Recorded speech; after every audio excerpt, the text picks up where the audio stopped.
Hi, welcome back to the Cat and Boots Pokédex. Here we have Pokemon number 0008, Wartortle. A Pokemon I don't think we really ever get to see or hear enough about for how cute his design is. This little guy looks basically like a Squirtle, but a tad older with added, appendages? I'm sorry. Cranial appendages just sounds insane to me, but he grows these feather-like furry fins on his head. He uses them as rudders to keep him better balanced while swimming around underwater. Those fins and that curly cue of a tail, said to be a symbol of not just good luck but of his age and wisdom, give him a much friendlier appearance when compared to his name. How could you designate him a Wartortle and make him look like he's covered in angel feathers? Look at her, sweet boy. I don't mean to sound like I'm complaining about his design. I prefer him over Squirtle, and if it wasn't for other Pokemon like Ammonite and Octillery and Clavopus and Tentacruel, I'm sure you see the theme here, Wartortle would probably be my favorite water-type design. And an interesting thing about his design, even though it's not something we see much of in any representation of Wartortle in media, but according to Bulbapedia, Wartortle's tail actually changes color over time, and the older Wartortle are said to grow algae on their shells. This leads me to believe that a Squirtle unbothered by humans would probably just evolve into a Wartortle and likely stay that way since it's adept enough to take care of itself without having to do much more.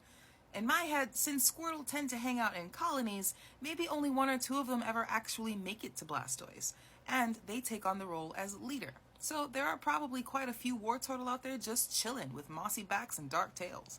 That's just my theory though. In my head, a lot of them are like Crush from Finding Nemo. Bulbapedia also states that air can be stored in his fur, which extends the time Wartortle can be submerged while on an underwater dive, which, like a lot of other Pokemon traits and characteristics, is pretty goddamn cool and makes me exceedingly jealous.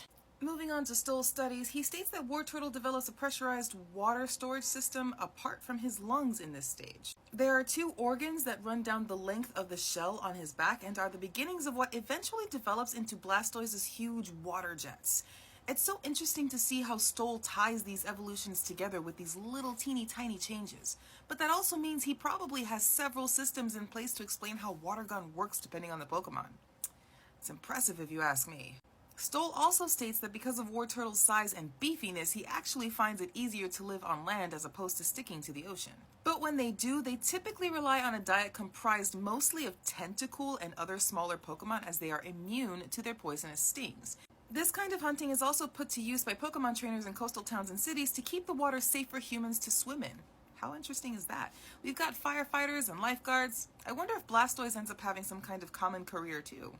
Anyway, do you have any favorite moments or facts about Wartortle that you'd like to share? Leave it in the comments. If you're interested in owning your own copy of my Wartortle or any of my other completed Pokemon, my pages are all up for sale and you can view them for free on my Patreon page. I also sell 22-page leather-bound Explorer journals as well. They are 5x7 and fully customizable. Poke around in the gallery on my Patreon page at patreon.com/catandboots/about.